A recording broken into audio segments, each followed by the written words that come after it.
श्रीमान् वेङ्कटनाथार्य कवितार्किककेसरी वेदान्ताचार्यवर्यो मे सन्निधत्तां सदा हृदि ज्ञानानन्दमयं देवं निर्मलस्फटिकाकृतिम् आधारं सर्वविद्यानाम् अयग्रीवमुपास्महे सन्तश्रीरङ्गपृथ्वीशचरणत्राणशेखराः जयन्ती भुवनत्राणपदपङ्कजरेणवः वरदाय परं नमोऽस्तु तस्मै प्रथमोदाहरणाय भक्तिभाजाम् यदुपज्ञमशेषतः पृथिव्यां प्रतितो राघवः पादुका प्रभावः समर्पणपद्धति भजामः पादुके याभ्यां वरदस्याग्रजस्तदा प्रायः प्रतिप्रयाणाय प्रास्तानिकमकल्पयत् भजामः पादुके याभ्यां वरदस्याग्रजस्तदा प्रायः प्रतिप्रयाणाय प्रास्तानिकमकल्पयत् राज्यं विहाय रघुवंशमहीपतीनां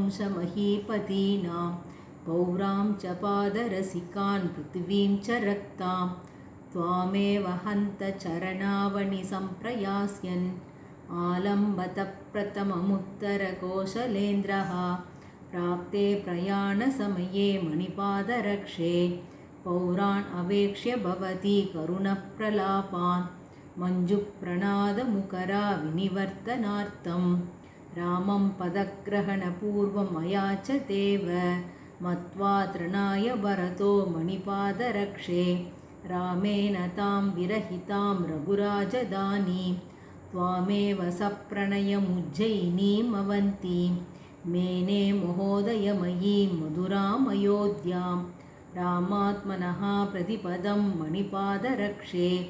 विश्वम्भरस्य वहनेन परीक्षितां त्वां विश्वस्य देवि वहने विनिवेशयिष्यन् विश्रब्द एव भरतो भवतीं ययाचे भक्त्या परं भवतु तत् वरदस्य साधोः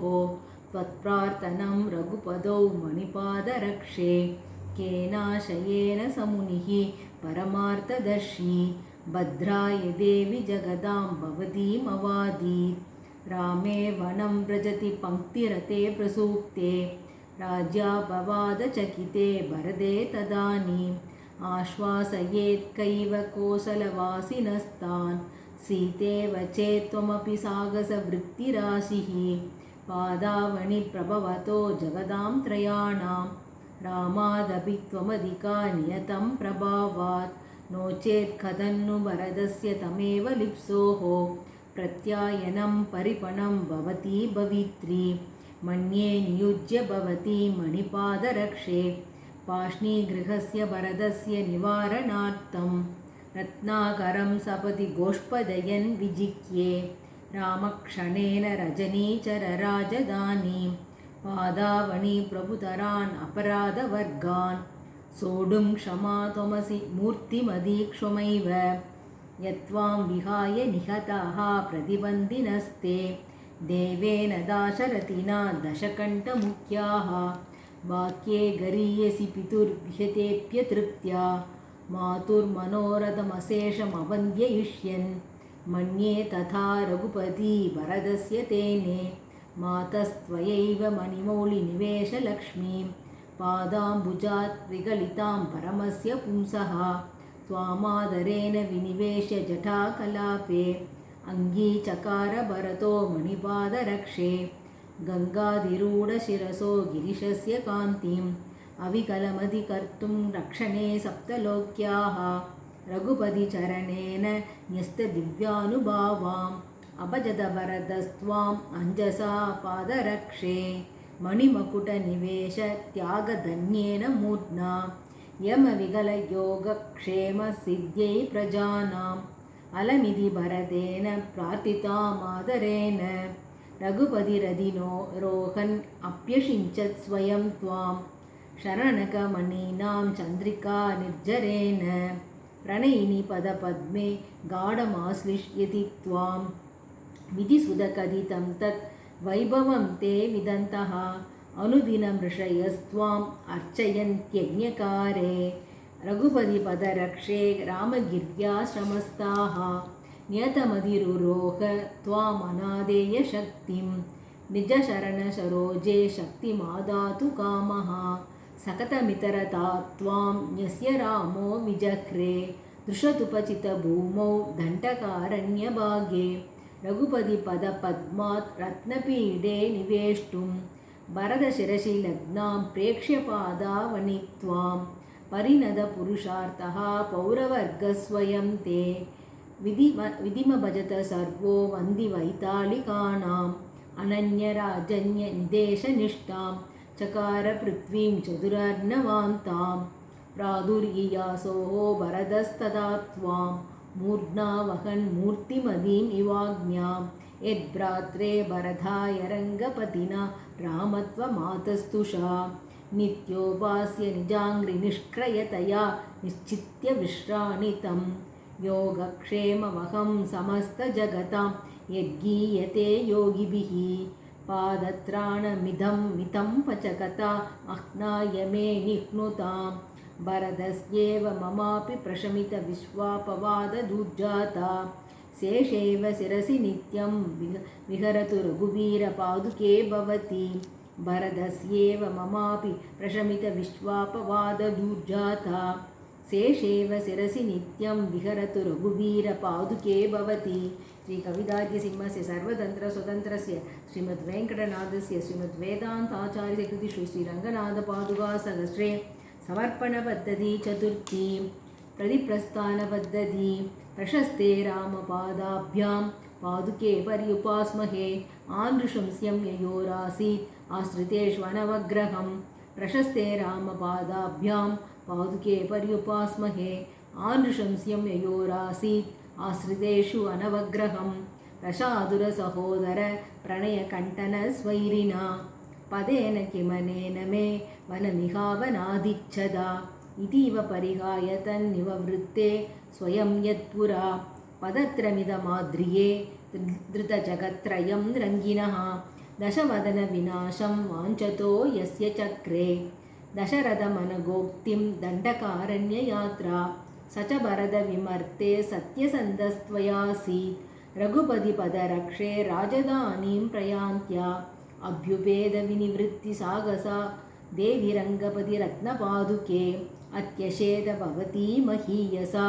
पारतन्त्र्यविभवेन मैथिलीम् अव्याहतां रघुपते वहदप्रतिज्ञाम् हंसाधिरोहणरसे विहदे धरण्याः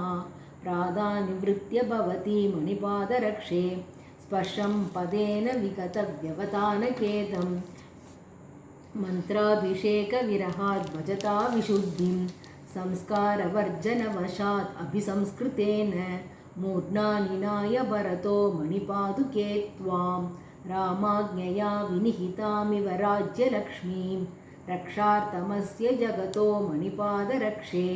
रामस्य पादकमलं समये त्यजन्त्योः किं दुष्करं तव विभूतिपरिग्रहो वा किं वा विदेहदुहितुः कृपणा दशासा सीता सहस्य सहसा चरणारविन्दात् भक्त्या नते कृतपदा भरतोत्तमाङ्गे आरुह्य नागमभितो भवती वितेने मायूरचामरभरं मणिरश्मिजालैः मूर्ध्ना मुकुन्दपदरक्षिणि बिप्रदस्त्वाम् आविर्मदस्य रघुवीरमदावलस्य आमोदिभिः सपदिदानजलप्रवाहैः लेभे चिरात् वसुमतीरुचिरं विलेपम् आशाः प्रसादयितुमम्ब तदा भवत्यां दैवादकाण्ठशरदीव समुत्थितायां स्तोकावशेषसलिला सहसा बभूवुः साकेतयौवदविलोचनवारिवाहाः अन्ते वसन् अशरमस्य कवेशयोगी वन्यान् प्रगृह्य विवितान् उपता विशेषान् आतस्तुषीं रौकुलोचितमौपवाह्यं प्रत्युज्जगाम भवतीं भरतोपनीतां मादस्त्वदागमनमङ्गलदर्शिनीनां साकेतपक्ष्मलदृशां चतुलाक्षिभृङ्गैः जातानि तत्र सहसा मणिपादरक्षे वातायनानि वदनैः शतपत्रितानि साकेतसीं निभवति मणिपादरक्षे माङ्गल्यलाजनिकरैः अवकीर्यमाणां कीर्तिस्वयं वरपतेर्मरदस्य काले वैवाहिकी जननिवन्निशिकेव रेजे चत्रेन्दुमण्डलवती मणिपादुके त्वं व्यादूतचामरकलापसरप्रसूना सद्यो बभूवितसमग्रविकासहेतुः साकेतपौरवनिता नयनोत्फलानां प्रैक्षन्द्रवक्त्रैर्मणिपादरक्षे सत्रिञ्जयं शैलमिवादिरूढां रामाभिधानप्रतिपन्नहर्षैः उत्तानिदैरुत्तरकोसलास्त्वां द्रष्टुं तदा राघवपादरक्षे सीतामिव त्वामिनिवर्तमानाम् आसन्नयोध्यापुरसुन्दरीणाम् औत्सुक्यलोलानि विलोचनानि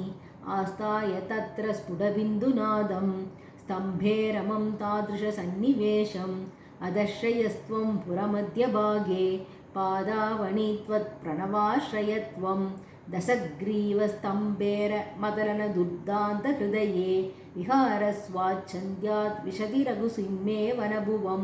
स्ववात्सल्यक्रोडीकृतभरतशाभेव भवति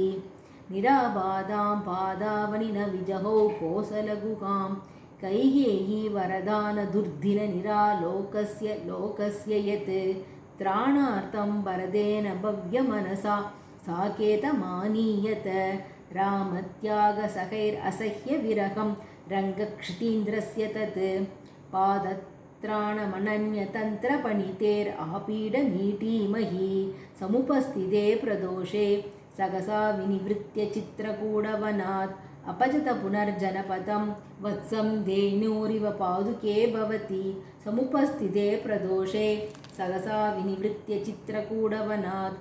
अपजत पुनर्जनपदं वत्सं धेनूरिव पादुके भवति श्री कवितार्किकसिंहस्य सर्वतन्त्रस्वतन्त्रस्य श्रीमद्वेदान्ताचार्यस्य श्रीमद्वेङ्कटनाथस्य कृतिषु श्रीरङ्गनाथपादुकासहस्रे प्रतिप्रस्थानपद्धति पञ्चमी अधिकारपरिग्रहपद्धति अधिष्ठे पादुका सामे यस्याः साकेतवासिभिः अन्वयव्यतिरेकाभ्याम् अन्वमीयत वैभवम् अधिष्ठे पादुका सामे यस्या साकेतवासिभिः अन्वयव्यतिरेकाभ्याम् अन्वमीयत वैभवं मोचितस्थिरचरान् अयत्नतः कोसलान् जनुपतानुपास्महे येषु कांचन बभूव वत्सरान् दैवतं तनुजवैरिपादुका साम्राज्यसम्पदिव दासजनोचिता त्वं रामेण सत्यवचसा भरदाय दत्ता सत्वां निवेश चरणावनिभद्रपीडे पृथ्वीं बुभोच बुभुचे च यशो विभूतिं भोगान् अनन्यमनसा मणिपादुके त्वं पुष्णासि हन्त भजताम् अनुषङ्गसिद्धान् तेनैव नूनमभवद्भरतस्य साधोः अप्रार्थितं तदिह राज्यमवर्जनीयं रामप्रयाणजनितं व्यपनीयशोकं रत्नासने स्थितवती मणिपादरक्षे पृथ्वीं निजेन यशसा विहितोत्तरीयाम् एकादपत्रतिलकां भवती वितेने रामाज्ञया परवदी परिगृह्य राज्यं रत्नासनं रघुकुलोचितमाश्रयन्ती शुद्धां पदावनि पुनर्भवती वितेने स्वातन्त्र्यलेशकलुषां भरतस्य कीर्तिं पौलस्त्यवीरवतनस्तपकावशानात् पुष्पाणि दण्डकवनेषु अपदेषु मिच्चोः रक्षादुरं धृतवती मणिपादुके त्वं रामस्य मैथिलसुधा सहिते प्रचारे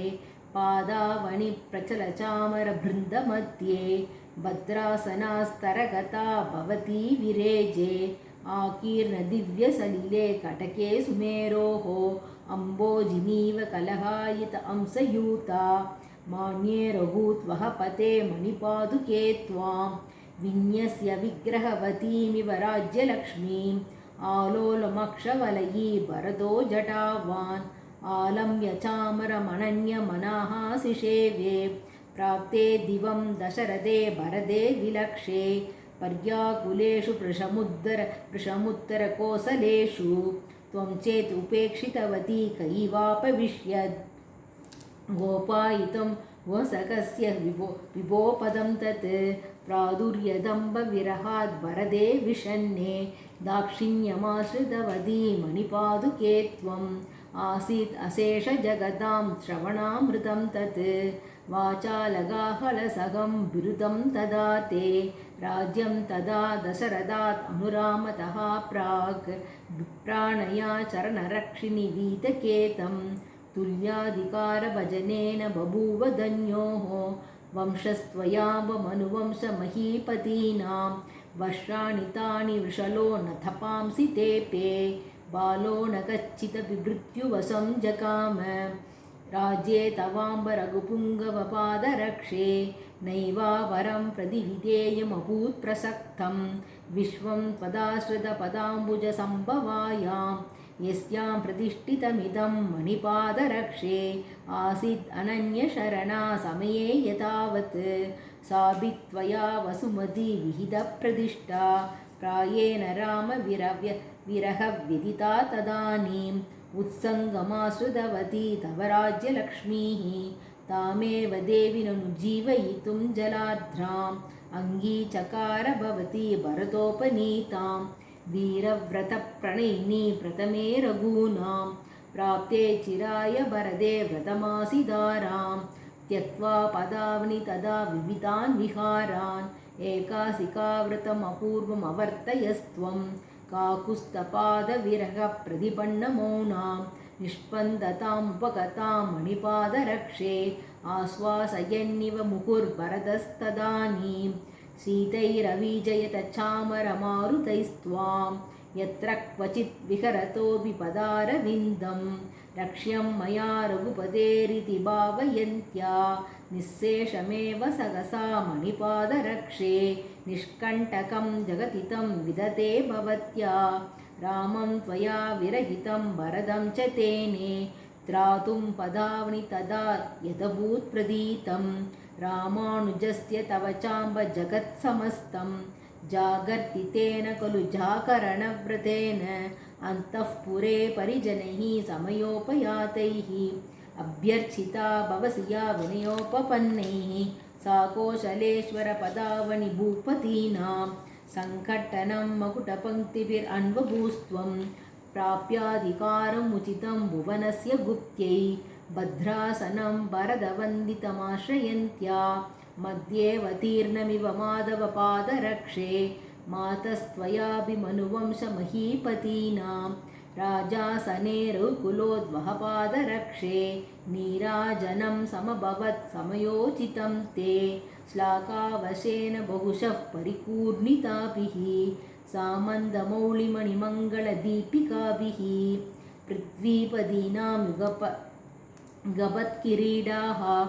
प्रत्यर्थिनां प्राणितुमर्तिनां च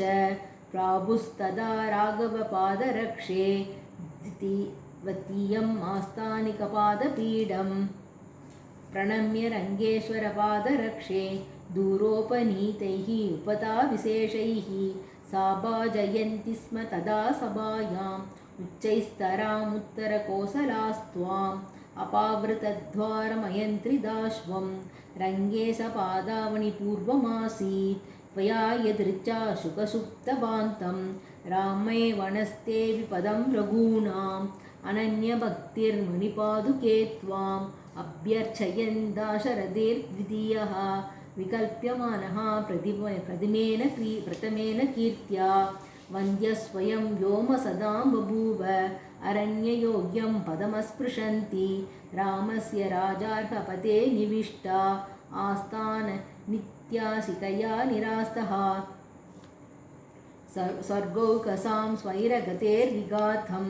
राजासने चेद्भवती निषण्णा रङ्गेशपादावनि तन्न चित्रं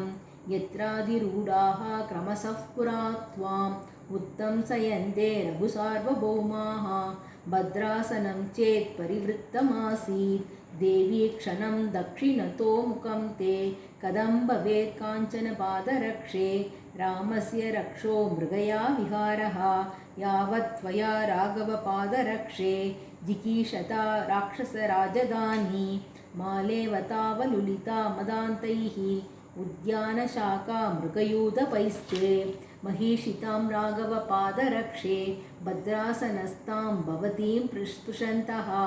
पूर्वं तदा ते नियतेऽपि भूयः कल्याणताम् आनशिरे गिरीडाः अनिच्चिदः पाण्ड्रमादपत्रं पित्रा वितीर्णं मणिपादरक्षे आसीत् त्वदर्थं विधृतेन तेन छाया समग्रा भरतस्य मौलो पादुके रघुपदौ यदृच्छया प्रस्थिते वनविहारकौतुकात् आदिराज्यमधिगम्यते युवाम् अक्षतं वसुमतीम् अरक्षतं रघुवीरपदानुषङ्गमात्रात् परिबर्हेषु विनिवेशिता यदि त्वम् अधिकारदिने कथं पुनस्ते परिवारास्तव पादुके बभूवुः पुरुषार्थचतुष्टयार्थिनीनां परिषत्ते महिता वसिष्ठमुख्यैः क्रयविक्रयपट्टनं प्रजानाम् अभवत् काञ्चन पादुके तदानीं मनुजत्वतिरोहितेन शक्ये वपुषैकेन विरोधिनां निरासे अभजत् भरदादिभेदमीशः स्वयमाराधयितुं पदावनि त्वां मदकाङ्गकलिङ्गवङ्गमुख्यान् विमदान् रन्ध्रगवेक्षिणः ससैन्यान् रघुपुङ्गवपादुके विजिह्ये भरतः शासनमुद्वहन् भवत्याः अनितरवहनीयं मन्त्रिमुख्यैर्यदा तत् त्वयि विनिहितमासीत् सूर्यवंशादिराज्यं रघुपतिपदरक्षे रत्नपीडे तदानीं श्रियमिव तदृशस्त्वां सादरं लोकपालाः परिहृतदण्डगात्वगमनं पदरक्षिणी तत् परिणतविश्वसम्पदुदयं युवयोर्वितयं रघुपतिरत्नपीडमधिरुह्य तदा विदते व्यपगतवैरिभूपनिलयं वसुधावलयं प्राप्तोदया तदानीं किमपि तमस्तन्निराकरोद्भवति तनुरिव मनुकुलजनुषां प्रसवित्रीरत्नपादुके सवितुः प्राप्तोदया तदानीं किमपि तमस्तन्निराकरोद्भवति तनुरिव मनुकुलजनुषां प्रसवित्रीरत्नपादुके सवितुः श्री रङ्गनाथस्य श्रीमद्वेदान्ताचार्य श्रीकृतिषु श्रीरङ्गनाथपादुका सहस्रे अधिकारपरिग्रहपद्धति षष्ठी पाहिनः पादुके स्याः विदास्यन् अभिषेचनम् आभिषेचनिकं भाण्डं चक्रे रामप्रदक्षिणं पाहिनः पादुके स्याः विदास्यन् अभिषेचनम् आभिषेचनिकं भाण्डं चक्रे रामप्रदक्षिणं राघवस्य चरणोपदावनि प्रेक्षितुं त्वदभिषेकमीशतुः आभिषेचनिकपाण्डचन्निधौ यत्प्रदक्षिणगदीर्शनैर्ययो मूर्ताभिषिक्तैर्नियमेन वाह्यो विचिन्त्य नूनं रघुनाथपादौ रत्नासनस्तां मणिपादुके त्वां रामानुजन्मा भरतोऽभ्यषिञ्चत् भ्रातुर्नियोगेऽपि वर्तमानं राज्याभिषेकं च परित्यजन्तं रामानुजौ तौ ननुपारतन्त्र्यात् उपाभ्यां भवती जिगाय निवेश्य रङ्गेश्वरपादरक्षे भद्रासने सादरमभ्यषिञ्चत् वसिष्ठो मनुवंशजानां महिषितां वंशपुरोहितस्त्वां कृताभिषेका भवति यदावत् रङ्गेशपादावनिरत्नपीडे गङ्गानिपादस्नपितां सुमेरोः आदित्यका भूमिमतश्चकार वसिष्ठमुख्यैर्विहिताभिषेकां राज्यासने रामनिवेशयोग्ये दुष्टावरङ्गेश्वरपादरक्षे प्राचेतसस्त्वां प्रथमकवीनां रक्षोवदार्तां मणिपादरक्षे रामात्मनो रङ्गपदे प्रवासे रक्षोपकारात् भवती वितेने राजन्वतीं कोसलराजधानीं प्राप्ताभिषेका मणिपादरक्षे प्रतापमुग्रं प्रतिपद्यमानां शशासपृथ्वीं भवती यदावत् साकेतसिंहासनसार्वभौमी दशाननादीन् मणिपादरक्षे जिकीषतो दाशरथेर्वियोगात् जातोपतापात् वै सम्प्रयुक्तैः तीर्थोदकैरुच्छ्वसिता दरिद्री अध्यासितं मणिमुखैर्क्रमशो नरेन्द्रैः आरोप्य देवी भवतीं तपनीयपीडं राज्याभिषेकमनघं मणिपादरक्षे रामोचितं तव वशं भरतो वितेने स्नेहेन देवी भवतीं विषयेभ्यषिञ्चन् दिस्सप्तसङ्ख्यभुवनोदरदीपरेखां जातं रघुत्वः दिवाकरविप्रयोगात् अन्दं तमिस्रम् अहरत् भरतप्रजानाम् अस्तावचेय पुरुषार्थफलप्रसूदे मूलं पदावनि मुकुन्दमहीरुहस्त्वां छायाविशेषमदिशत् यदसौ प्रजानाम् आवर्जितैस्त्वयि सुपैरभिषेकतोयैः अह्नाय नाम विरहात् परिकिन्नवृत्तेः आश्वासनाय भवति मणिपादरक्षे तीर्थाभिषेकमपदिश्य वसुन्धरायाः चक्रे तदा समुचितं शिशिरोपचारं मालिन्यमाश्रितवती मणिपादरक्षे पङ्गेन केकयसुता कलहोत्थितेन शुद्धिं पराम् अधिजगाम वसुन्धरेयं त्वत्तक्षणात् निपतितैरभिषेकतोयैः आवर्जितं मुनिगणेन जगद्विभूत्यै तोयं पदावनि तदा त्वयि मन्त्रपूदं मूलावशेकसलिलं निगमद्रुमाणां शापोदकं च समभूत् क्षणदाशराणां विप्रोषिते रघुपदो भवति यदार्कं मान्ये पदे स्थितिमती मनुवंशजानाम् आत्मन्यथर्वनिपुणैः प्रहितैः प्रजानाम् अश्रूण्यभास्यत् अभिषेकजलप्रवाहैः प्रायो विशोषितरसा पदिविप्रयोगात् पर्याकुलीकृतसमुद्रपयोदरागौ अम्बत्वदीयमभिषेकफयः पिबन्ति धेनुर्बभूव जगतां धनधान्यदोक्त्री वृत्ते यदावत् अभिषेकविधौ बभासे पश्चात्तवाम्बभरधेन धृतगिरीडः आकस्मिकस्वकुलविप्लवशान्तिहर्षात् प्रातस्त्विषामिव पदिर्मणिपादुके त्वां मनुवंशपुरोहितेन मन्त्रैः अभिमन्त्र्य त्वयि पादुके प्रयुक्तम् अभिषेकजलं क्षणेन राज्ञां शमयामास समुदितान् प्रतापान् पादपात् उपहृता रघुत्वहात् आलवालमिव पीडमाश्रिता अप्यशेचि भवती तपोधनैः पारिजातलतिकेव पादुके अलगुभिरभिषेकव्यापृतैरम्बुभिस्ते दिनकरकुलदैन्यं पादुके क्षालयिष्यन् सकलु कमलयोने सूनुरात् तत्तमन्त्रेषु अधिकनियमयोगां शक्तिमादर्पणेषु